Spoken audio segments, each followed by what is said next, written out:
हीच भारतीय जनता पार्टी आमची महाविकास आघाडी होती. आम्ही काँग्रेसबरोबर होतो तर आमच्यावर काँग्रेसच्या विषयी टीका करत होते.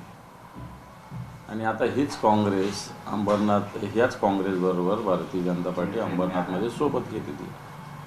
आता एक चांगलं वाक्य मान्य संजय राऊत साहेबांनी वापरलं की दुतोंडी गांडूळ ही भारतीय जनता पार्टी आहे. दुतोंडाचा गांडूळ कसा असतो, इकडून पण चालतो आणि इकडून पण चालतो. मला वाटतं तसं गांडूळ भारतीय जनता पार्टी, या गांडूळाचं काम भारतीय जनता पार्टी आत्ताच्या घडीला महाराष्ट्रात काय देशात करत आहे. अकोल्यात देखील भाजपने एमआयएमशी युती केल्याचं पाहायला मिळतं. म्हणजे बटेंगे कटेंगेचा नारा त्याच भाजपने दिला होता. आता ते एमआयएमशी युती अकोटमध्ये तसं झाल्याची माहिती माझ्याकडे आहे. मीरा भाईंदरमध्ये सुद्धा तसं झाल्याची माहिती आहे. त्याच्यामुळं दुसऱ्यांना मी आता काल बोललो ना की आमच्यासोबत आलेले मुसलमान नापाक आणि त्यांच्यासोबत आलेले पाक, हेच आता एमआयएमवर टीका टिप्पणी करत होते, ओवेसीवर टीका टिप्पणी करत होते.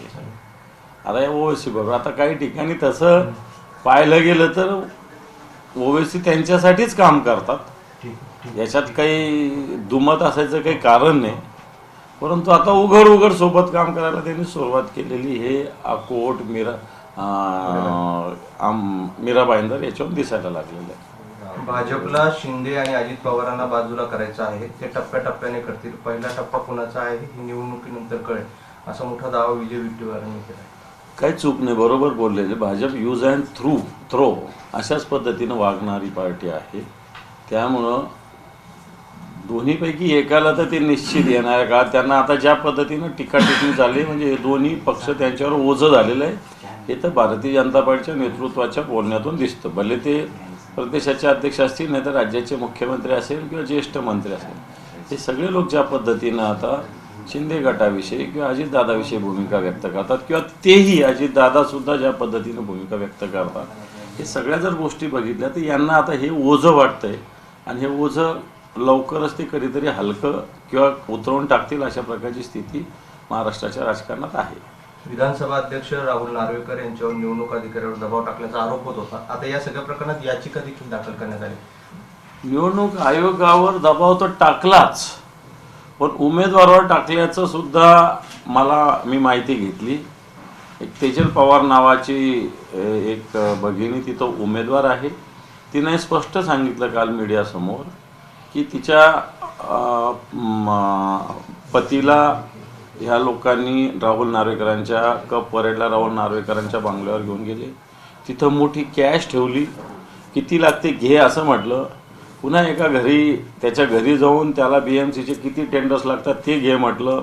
अशा पद्धतीनं त्याला वेगवेगळ्या पद्धतीनं प्रलोभनं दाखवले, भीती दाखवली की आम्ही याला तडीपार केलं, याला पोलिसांकडून हे केलं ते केलं.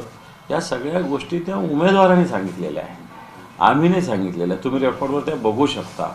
आणि असं करणारे राहुल नार्वेकर हे आपले विधानसभेचे अध्यक्ष आहे. महाराष्ट्राची संस्कृती परंपरा कुठली आहे? मधुकरराव चौधरी विधानसभेचे अध्यक्ष राहिले, बाळासाहेब भारदे विधानसभेचे अध्यक्ष राहिले, शिवराज पाटील विधानसभेचे अध्यक्ष राहिले. एवढी मोठी परंपरा असलेल्या महाराष्ट्राचे विधानसभेचे अध्यक्ष आता असे आहेत की जे आपल्या भागातल्या एका मनपाच्या निवडणुकीत पडतात, अपक्ष उमेदवाराला मोठे प्रलोभनं देतात, निवडणूक अधिकाऱ्यावर दबाव टाकून उमेदवारी अर्ज रिजेक्ट करायला लावतात. आणि असे लोक भारतीय जनता पार्टीनं खुर्चीवर बसवलेले.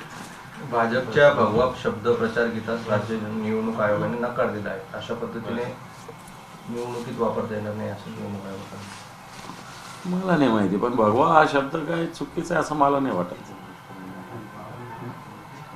भगवा हा शब्द चुकीचा आहे असं मला वाटत. भगवा आहे हा भगवा आहे, त्याला काय प्रॉब्लेम. मी भगवा घालून फिरतो, हा भगवा आहेच ना. त्याला मला असं वाटत नाही निवडणूक आयोगाने अशा पद्धतीनं ऑब्जेक्शन घ्यावं. सर, वारिस पठान ने जो है नीलेश रानी को अपनी जेब में डालकर हैदराबाद लेके जाने में कहा है कि नीलेश रानी का जो कद है वो आवेसी साहब के नाड़े के इतना है. वैसा उन्होंने सही बोला है, लेकिन ये लोग सोची समझे आमने सामने एक में पे टिक्का टिप्पणी करते हैं. उसका फ़ायदा राजकीय उठाने का, पॉलिटिकल उठाने का प्रयास करते हैं. मैं समझता हूँ नीलेश रानी हो, वारिस पठान हो, दोनों एक ही जैसे. और ये दोनों पार्टियां भी एक दोनों के साथ कैसा आने का इस प्रकार की अभी शुरू होगा ये काम अभी धीरे धीरे लास्ट के टप्पे में ये काम एमआईएम से भी शुरू होगा और बीजेपी से शुरू होगा।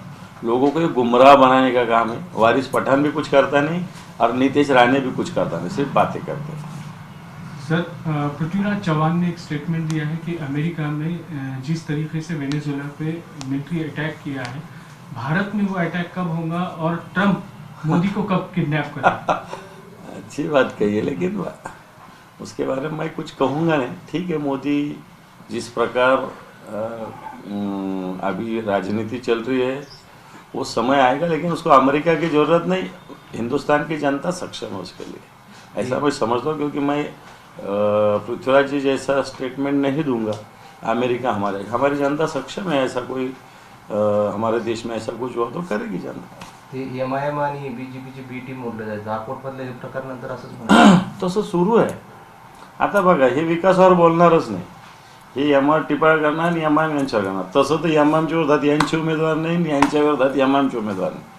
किंवा एमआयएम जिथं निवडून येणार आहे तिथं बीजेपी निवडून येणार नाही, जिथं बीजेपी निवडून येणार तिथं एमआयएम निवडूनच येणार नाही.